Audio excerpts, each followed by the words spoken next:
We just have to do so much work on ourselves to realize that we are valuable and we do contribute, in order to then see somebody else succeed and go, that's great. I love that they're succeeding and I'm also succeeding and we can all succeed and we don't have to compete with each other.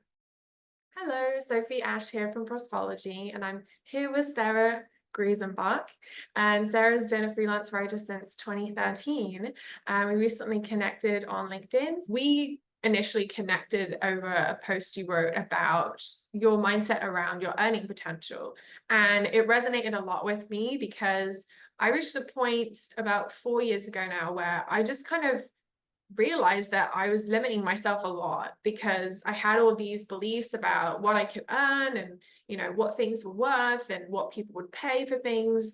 And I just, enough was enough. And I paid someone to give me a lot of training and coaching around the mindset stuff of sales. And now sales just comes very naturally to me and I love it. But there's so many people who are kind of like, they get stuck in this kind of negativity around, oh, I never make enough money. And people don't have any budget and all this stuff. How do they start to even recognize these traits in themselves? And what are some of the initial steps they can take to start shifting things? Gosh, it feels like such a blur because I am so in love with this subject and I'm studying it constantly. I think one of the things that can be really helpful to think about is just separating out reality or like the external from the internal, maybe, because we can all have the same external thing happen to us, but how it affects us is going to be totally different based on our mindset, our stress level, our sleep level, whatever we've eaten recently. It just changes day to day. And I think it can change person to person. So if we take a scenario where somebody just keeps getting clients who want to pay 10 cents per article, and it's just really frustrating, and they start to create this story for themselves saying, well, no one's paying for writing, so it's time for me to move on. Like I need to do something else because all of this is terrible. But then you come across someone else who's talking about rates that seem incredible. So like 50 cents a word, $1 a word. That reality is true for that person, and your reality is true for you. But there is a bridge between the two. Like just because it's true for you doesn't mean it couldn't be true for you. Now it starts sounding like mumbo jumbo. But maybe you have a way to turn it around. That would be really interesting. Yeah, but this is the thing, is that both realities are true. They are real, they are happening, and that's what makes it so hard to shift, because you have to be simultaneously aware of what you're constantly seeing and experiencing, but also be open to an alternative way and knowing that that can be true. And it's kind of like, you hear sometimes about people who have friends who drink alcohol a lot and they go to bars and stuff. And then they stop hanging out with those people as much and they start doing more like active things or healthier hobbies or activities, or maybe like they start having kids and their friends have kids. And then they realize like, oh, life can be not like that. I don't have to drink to have a good time. And it opens up this whole new kind of universe that you never really knew was there. I think the same thing happens with the money mindset, because if you hang around with people, you talk to people who believe that money is scarcity, then you're going to start to feel that too, and that's going to be your reality. So you do have a choice as to who you talk to and who you surround yourself with, but both of them are true, and that's why it's tricky, I think. Yeah. Open is the perfect word. That's just what it is. Because I think maybe there was also an example of people complaining that we bonded over. And I think what happens that kind of tips us off about that is like when someone decides that they're not going to be open to the idea that it could be better, it's just like no one can really help you at that point. You are in a downward spiral and you'll continue until you hit the bottom. Yeah. And oh, there was something attached to that, but it just completely slipped my mind. It's so good. Yeah. It will come. Yeah, the decision part really resonated with me because, like I said, I did have this moment when I was like, I'm just wallowing. I'm just going round and round in my own mind, telling myself why I can't do this, I can't do that, someone else is better than me, or this is not available to me. And I knew that I could decide that that was not going to be true anymore. But it's such a simple and yet really difficult thing to do at the same time.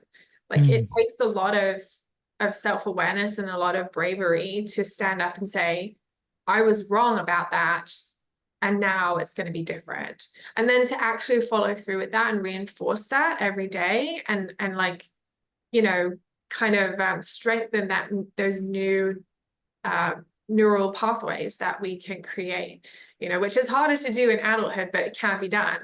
And so whenever I've worked with coaches before, there's always been this reminder that, you're strengthening these new pathways that are not used to being fired up. And the old ones are so ready, like as soon as something bad happens, like you go right back there.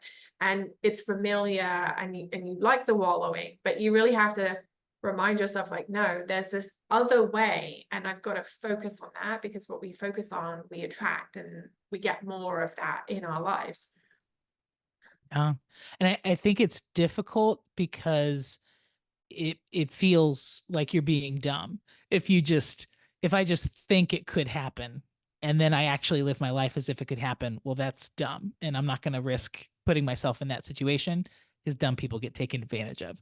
This is like where it goes in my mind.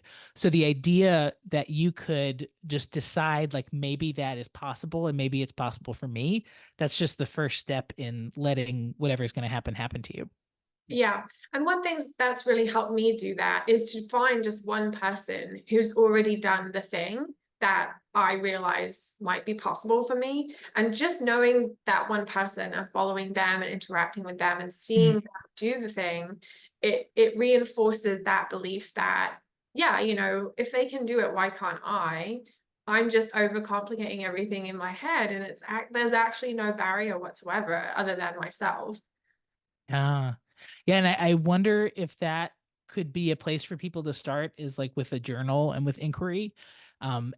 If you think of a statement that seems true to you, like try to go down a rabbit hole and figure out, well, why do I think that's true? So an example that comes to mind is really early on in my career, I loved white papers. And I was just convinced there's no way you can just write white papers. Like writing 2 white papers per 3,000 a month, like that's just not a thing. That would never happen. And I wish I could have sat down with myself and been like, well, why isn't that true? And just write through, like, well, there aren't enough people who want white papers. That's not true.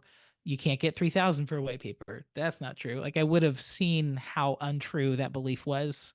And it wouldn't have kept me from doing the thing I wanted to do. Yeah, and a lot of times I see people who are just unwilling to talk about money. And it really Mm, frustrates me, because I really believe that we should be talking about money, And I've seen surveys with writers where they'll ask everything but what they're earning. And then right. I've gone to the person who made that survey, and I'm like, why aren't you asking about money? Like, we need to know what we're charging and what we can charge, so that we can keep raising the bar and all, rising up to give people what they need. If people are just kind of undercutting each other, whether knowingly or unknowingly, it's just driving this kind of like, I don't know, this frustrating like cycle of people who believe that they can't charge more. And then you have inflation and things going up all the time, and the cost of living going up, and we need to be raising our rates. And a lot of people don't feel comfortable doing that either. And so why aren't we talking about this?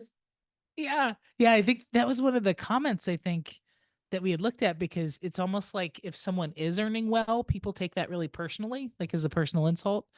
Um, and I'm trying to understand, but that might be a place where I lack a lot of empathy at this point. Yeah, I mean, I think that whenever we see someone succeeding, it does bring to light the inadequacies that we personally have. And whether we take that as an opportunity for growth, or we just want to be hard on ourselves about it and angry Mm, about that person, it really speaks to, that inner strength that we may have, or we may be working on. I know in the past, when I was much more insecure about myself and the value that I had, I would be triggered all the time by everybody doing well. And I would just secretly hate everybody because I was like, Mm, why are they doing so well and I'm not? And it was just so, but I felt like I couldn't express it because I knew it wasn't fair. But that was honestly how I felt. And yeah, I mean, we just have to do so much work on ourselves to realize that we are valuable and we do contribute, in order to then see somebody else succeed and go, that's great. I love that they're succeeding and I'm also succeeding and we can all succeed and we don't have to compete with each other. right? Yeah, and it isn't even a bad sign if those feelings keep coming back, because I totally still feel that way all the time.